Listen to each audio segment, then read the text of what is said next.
Hi guys, this is editorial analysis for 4th January 2017.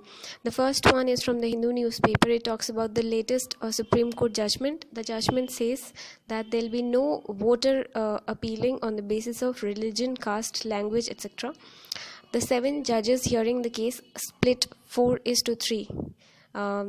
It displays the complexity of this entire issue and collision of constitutional values. In this entire judgment, one is not clear whether the section 123 of the Representation of People Act, whether it's addressing the candidate or the voter, because section 123 of the RPA, it says that there will be no voter appealing on religion, caste, language, etc. But it does not clarify who is it asking. Is it asking the speaker or is it asking the elector?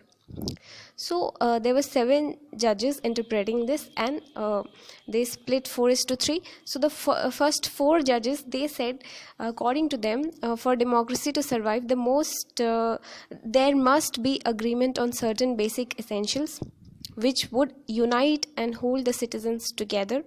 And religion, language, caste, they are divisive markers of identity. Thus, section 123 refers to both the speaker and the elector. This interpretation of the RPA by these 4 judges, it represents an abstract universal personhood.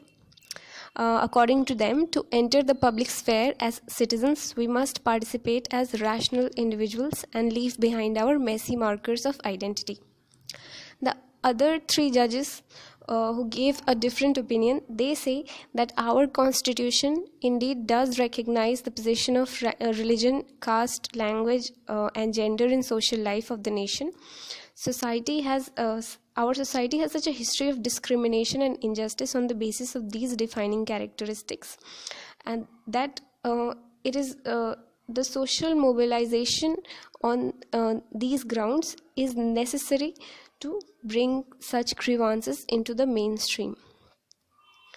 So those are the 2 conflicting opinions in this judgment.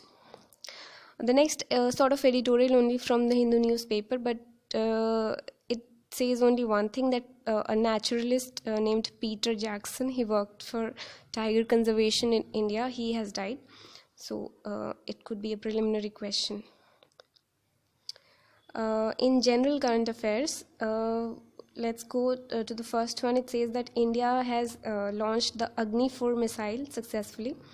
It's a long-range surface-to-surface ballistic missile and it has been launched from the Abdul Kalam Wheeler Island off the Odisha coast.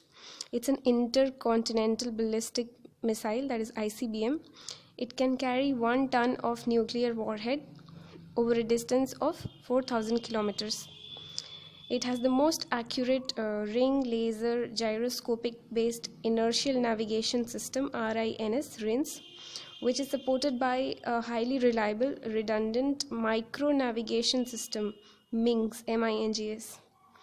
It can correct and guide itself for in-flight disturbance, and it has been developed by DRDO. Let's go to the next one in general current affairs. This says that Supreme Court has said that a re-promulgation of an ordinance was fraud on the Constitution, and the ordinances passed by the President and state governors by bypassing the legislature are not immune from judicial review. Since an ordinance has the same force as a law passed by the legislature, it will now be mandatory to place it before the Parliament or state legislature. The court would review whether the satisfaction of the President or the Governor to implement the ordinance was based on relevant material, or was it influenced by an ulterior motive. The court also said that no legal rights would be given to the beneficiaries of the ordinance after its expiry or withdrawal. This verdict by Supreme Court, it came out in the light of a case that raised the constitutionality of 7 successive repromulgations of Bihar non-government Sanskrit schools ordinance of 1989. Bihar government had approached the Supreme Court following the Patna High Court's verdict that that particular repromulgation was unconstitutional, and the Supreme Court had confirmed the same order that was given by Patna High Court. In general current affairs, other stuff is that Justice Jagdish Singh Khehar, he has been sworn in as the 44th Chief Justice of India. An English art critic, John Berger, he has passed away, a renowned English art critic. So that's it for today, 4th January 2017. Thank you.